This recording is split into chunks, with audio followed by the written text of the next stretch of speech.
आज के भागदौड़ भरे जीवन में मनुष्य ने उन्नति तो बहुत की है, लेकिन इसके साथ ही आप देख सकते हैं कि ज्यादातर लोगों के जीवन में शांति है और दुख है।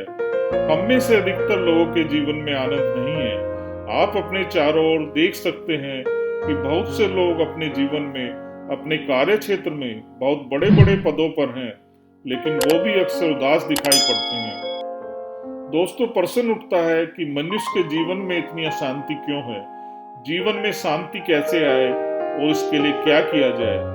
जीवन में अशांति के क्या कारण हो सकते हैं? आइए इन कारणों को खोजने की कोशिश करते हैं। मेरे अनुसार पहला कारण है, जब भी हमारे जीवन में अशांति होती है तो हमें लगता है कि कोई और हमारे लिए अशांति पैदा कर रहा है। कोई भारी परिस्थिति हमारे जीवन में अशांति पैदा कर रही है। एक व्यक्ति थे मिस्टर विमल। विमल को अच्छी शिक्षा मिली और वो अपनी एकेडमिक एक्सीलेंस के कारण अपने प्रोफेशन में एक ऊंचे पद पर पहुंच गए थे, लेकिन उनका स्वभाव काफी चिड़चिड़ा था और अक्सर ऑफिस में उनकी साथियों से लड़ाई हो जाती थी। इसी कारण से वह अक्सर कंपनीज बदलते रहते थे। एक बार वह मैनेजर का इंटरव्यू देने एक कंपनी में गए।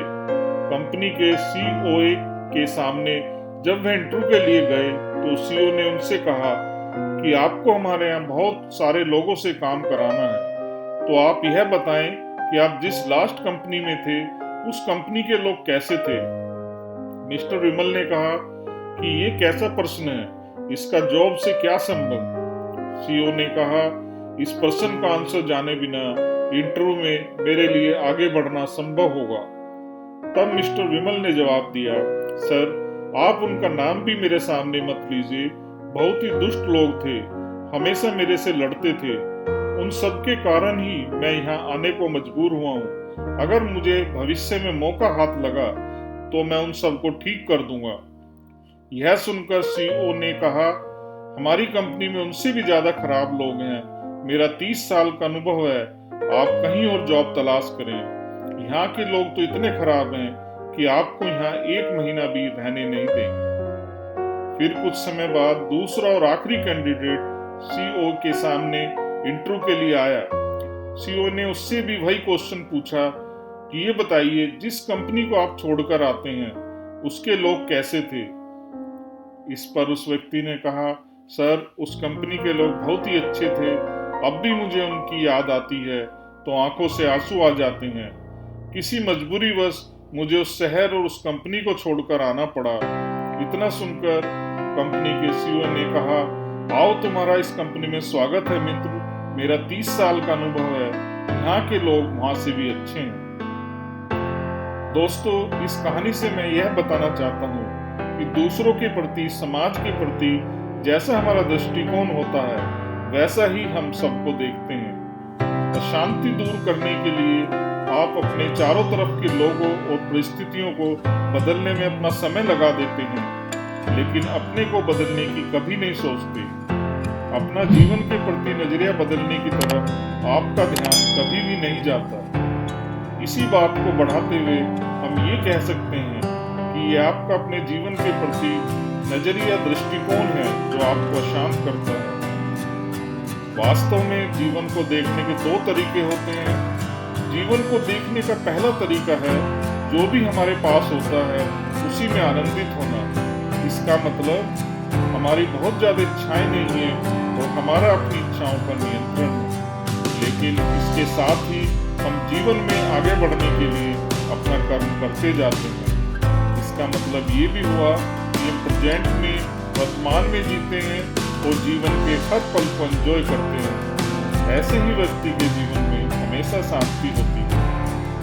दोस्तों, जीवन को देखने का दूसरा तरीका है, जो हमारे पास नहीं है उसके लिए दुखी होना। जो हमारे पास नहीं है, जिसका अभाव है, उससे पीड़ित होकर दुखी होना। मेरे एक रिलेटिव हैं, काफी पहले उनके पास एक 1 रूम सेट फ्लैट था। उससे वो काफी दुखी रहते थे। कुछ समय बाद उन्होंने एक 3 रूम BHK खरीद लिया तो मैं उनसे मिलने गया, लेकिन वो हस्बैंड और वाइफ मुझे अब भी कुछ खास कुछ नहीं दिखाई दी। पूछने पर उन्होंने बताया कि हम तो एक बड़े बंगला देखना चाहते थे, बड़े बंगले में रहना चाहते थे।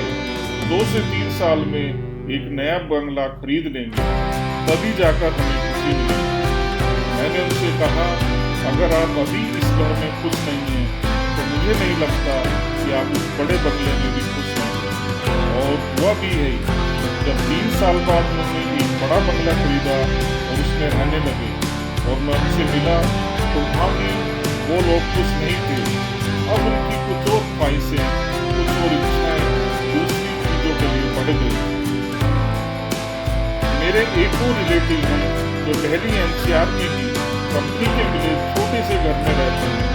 जब भी मैं उनसे मिलता हूँ तो मुझे उनके घर और वातावरण में एक अजीब से आनंद और प्रेम का एहसास होता है। उनके चेहरे हमेशा आनंद, संतुष्टि और प्रेम से दमकते रहते हैं। मैंने उनसे पूछा कि आपका मन नहीं करता बड़े घर में रहने के लिए? तो उन्होंने कहा, अभी तो जो उपलब्ध है उसी का आनंद ले रहे हैं और अपनी पूरी क्षमता से अपने भविष्य के लिए काम भी कर रहे हैं। जब फाइनेंशियली मौका मिलेगा तो वह भी ले लेंगे और फिर उसे एंजॉय करेंगे। तो मैं ये कहना चाहता हूँ कि जो जीवन में उपलब्ध है उससे हम आनंदित नहीं होते, तब तो जीवन दुखी होगा ही। क्योंकि जिस व्यक्ति को जो उपलब्ध है, अगर वो उसमें आनंदित नहीं है तो उसे आगे और भी जो उपलब्ध हो जाएगा वो उसमें भी आनंदित नहीं होगा, उसमें भी वो सुख नहीं खोज पाएगा। इसका मतलब ये भी हुआ कि ऐसे व्यक्ति की बहुत सारी इच्छाएं हैं, कामनाएं हैं और वो भविष्य में जीता है। ऐसा व्यक्ति हमेशा परेशान रहता है और उसे कभी जीवन में शांति और संतोष नहीं मिल सकता। इसीलिए ये बात सही है कि जीवन में सतत आनंद जीवन के प्रति हमारे दृष्टिकोण पर निर्भर करता है। इससे हम ये भी निष्कर्ष निकाल सकते हैं कि जीवन के मुख्यतः 2 पहलू होते हैं, एक अंधकारपूर्ण और दूसरा प्रकाशपूर्ण। अशांत होने का अर्थ है कि हमने जीवन के अंधकारपूर्ण पहलू को अपना लिया है, आत्मसात कर लिया है। अनजाने में ही हम अंधकारपूर्ण पहलू को पकड़कर जिए चले जा रहे हैं और समय के साथ हमारा जीवन के प्रति दृष्टिकोण नेगेटिव हो गया है। जो चीज हमारे पास नहीं है उसके बारे में सोचकर हम परेशान होते रहते हैं।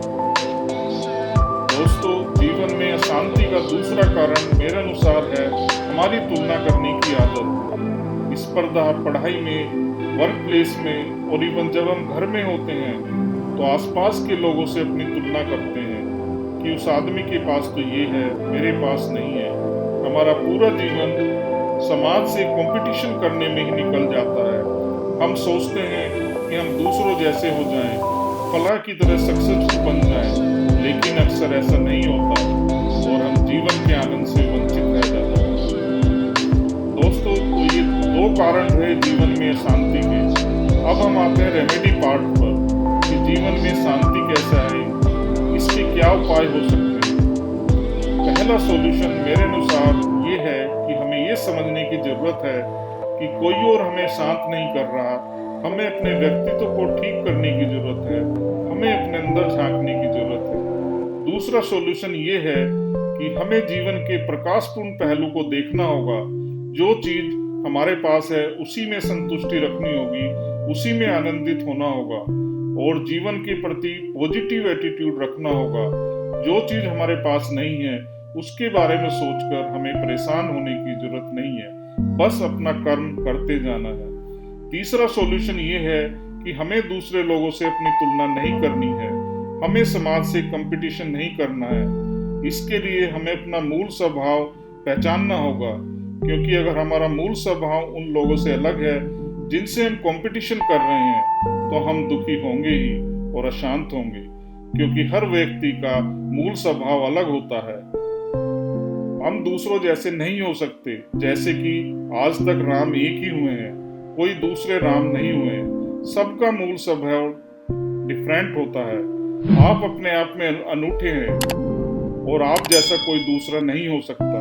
इसलिए आप अपने मूल स्वभाव को पहचानें कि आपको क्या करना अच्छा लगता है और दूसरों से कंपटीशन छोड़कर अपने स्ट्रेंथ पर जीवन में प्रगति के लिए काम करें। सफलता जरूर मिलेगी।